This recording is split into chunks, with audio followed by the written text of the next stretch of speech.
Serious, what are some scary, horrifying, creepy things that have happened to you, or in general, that could have a plausible explanation, but still freak you out?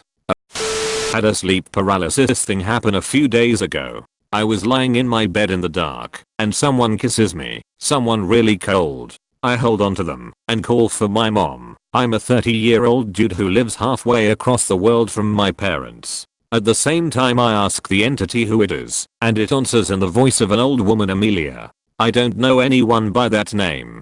I'm keeping my eyes shut so as to prevent it from giving me a jump scare. I call for my mom one more time, and wake up in my bed, sweating. Creepy as fuck. I was like, WTF, brain? I used to shut my bedroom door to keep the heat in my room in the winter and play on my computer. Whenever my mom needed something she would say knock knock before opening my door. One night I was sleeping and I was woken up by something saying knock knock in my ear and then my door slamming open.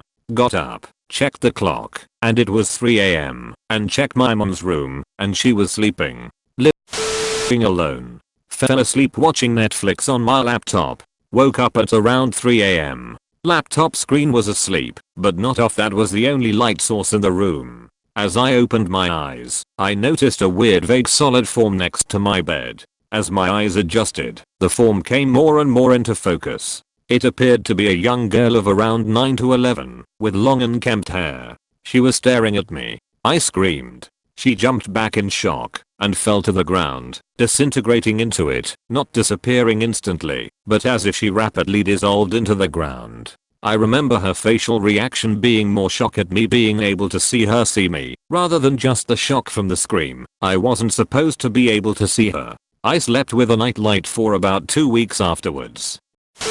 Woke up with a brand new old scar under my belly button. Like, went to bed fine, woke up with a scar of something that had healed completely. Dotted line, crooked, about 4 inches long. It's still there. Hasn't changed from the day I got it, roughly 20 years ago. If it vanishes one day, I'm freaking. I once had a very vivid dream. Usually my dreams aren't real or vivid, they are jumbled up and make no sense. That I was sat in a living room opposite an elderly lady and I knew her name. We sat and chatted about my then current boyfriend. We really got along, and I felt a lot of warmth towards her, even though I knew it was my first time meeting her in my dream. A few days later I was telling my then boyfriend about the dream, and how oddly vivid it was compared to my usual dreams, and he was shocked when I said the name and described her, as it was his grandma who had passed away only a year before. We had never spoken about grandparents, nor had I even met his immediate family at this stage as we had only been dating for about 2 months. There is no way I could have known her name, what she looked like, and what her front living room looked like, and I'm certain he had never mentioned her, described her appearance, or told me where she lived. I wouldn't say paranormal or supernatural, but definitely scary, to me at least. Several years ago I was walking home from work, and as I got onto the street my house was on I felt a strange sensation wash over me. Almost like a breeze, but centralized. It felt as if I suddenly got cold and there was a direct wind only around me. Next thing I know I take a few more steps forward, and it was like my view became someone else's view. Like I could see what someone else was seeing or had seen. It was literally a split second, but I know what I saw. Looked like a hotel lobby from some really old and fancy hotel. I almost lost it, because it felt like a scene from a movie come to life. I've never questioned my sanity before, but I was kind of on that brink that night. I never experienced anything like it before or since. 2 things happened to me while living in a trailer park in Kai when I was around 4 years old. I still vividly remember them today. I've never experienced anything like them or remotely paranormal since. When I was a child I used to talk out loud to myself before falling asleep in the dark. One night while doing this, there was a loud shut up that came from under my bed. I looked under my bed and there were 2 glowing green eyes back towards the wall. I freaked and both my parents rushed to my room. We did not have a cat or any pets at the time and the door to my parents' room was closed as well as mine.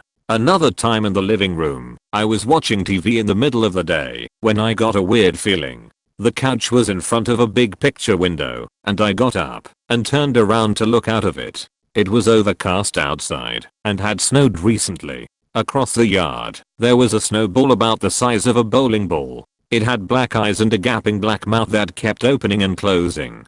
I turned around and watched TV for a bit more. A short while later, I turned around to look out the window again. The snowball face was plastered against the window and was about 3 feet in diameter, with the freaky mouth still opening and closing. Don't remember anything after that. When we lived there, whenever my mom asked why my room was a mess, I used to blame the monkeys under my bed. I remember saying this and often wonder, based on the 2 freaky incidents, if I was not making it up. When we moved away, my mom told me we were leaving the monkeys behind, and I never blamed them for anything again. We moved around a lot until I was in middle school. I never saw anything as weird as that again, but often thought to myself that whatever that thing was, it was following me across country, always arriving to the last place I lived soon after we moved to somewhere new. TL. Dr. Freak happenings in trailer park when I was 4 haunted me for a while. When I was a kid, we lived on an old army base in Illinois called Fort Sheridan. My grandmother came to stay with us, and she had my room. While she was there, I slept on the floor in my parents' room. One night she started yelling for someone to come help her, and when we went to check on her she said she had seen a tall, slender woman in a black dress with a white lace collar walk through my doorway into my room, and out the 2nd-story wall that faced the woods behind the house. We just chalked it up to her being old and confused, and never really thought about it again. After she'd passed away, and I had my room back, I woke up one night and looked toward the doorway and I saw a tall, slender woman in a black dress with a white lace collar walk through my doorway into my room, and out the 2nd-story wall that faced the woods behind the house. I was 12 at the time, and I've always been a fairly logical person who really doesn't get worked up over things, so my reaction to seeing it really kind of amounted to, huh, well, alright. Then I turned over and went back to sleep. I could chalk it up to the story my grandmother told us being in my head and kind of manifesting itself during the haze of half sleep, but we lived in that house for 2 more years and I saw her again at least a dozen times. It was always the same thing, like a video on repeat. The stone tape theory is the closest theory I found that describes the type of residual manifestation. It seemed to be more of a replay of something in the past than an actual interactive ghost or haunting.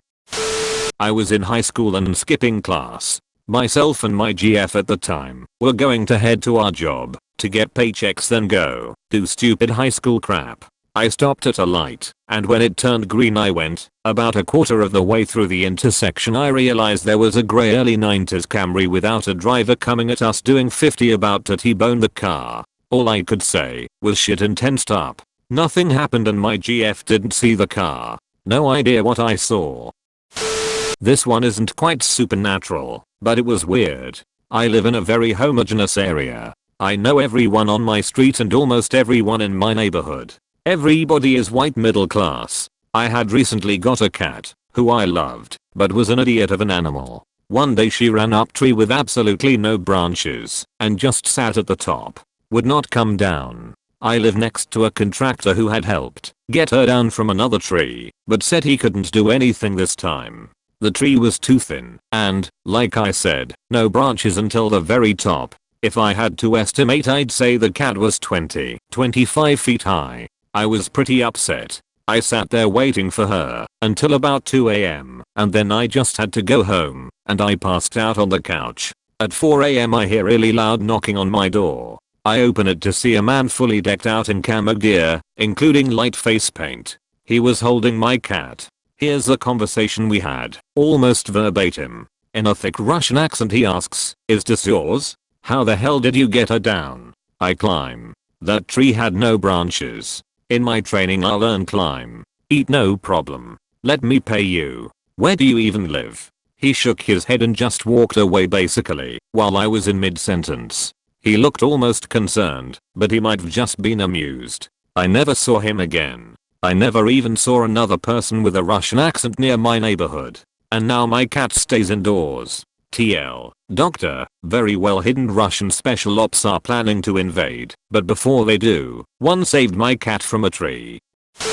When I was in middle school, about 10 years ago, I was in the music room one day after school, probably for a play practice or something. It was probably cool out, because I had on a kind of windbreaker jacket. Anyway, there were a few other people in the room, sitting at a table, and talking and looking at someone's pet tree frog they'd brought to school for whatever reason. I was walking on the risers in the back of the room, facing the only people in there. The only things behind me were a tiny window that didn't open in any way, and an empty shelf. As I was walking towards the other people when something hit me in the back so hard it knocked me down on my knees. It was sharp, like getting shot with a BB gun or something, and a few minutes later I had my friend look at my back, and in one spot, it was swollen and bruised, and bleeding, and there was a gash about an inch long. This is something that still bothers me to no end. There was no hole in my jacket or my shirt or anything, even though the cut was fairly deep. I've thought about this thousands of times over the years, and I can't think of anything that could have caused that.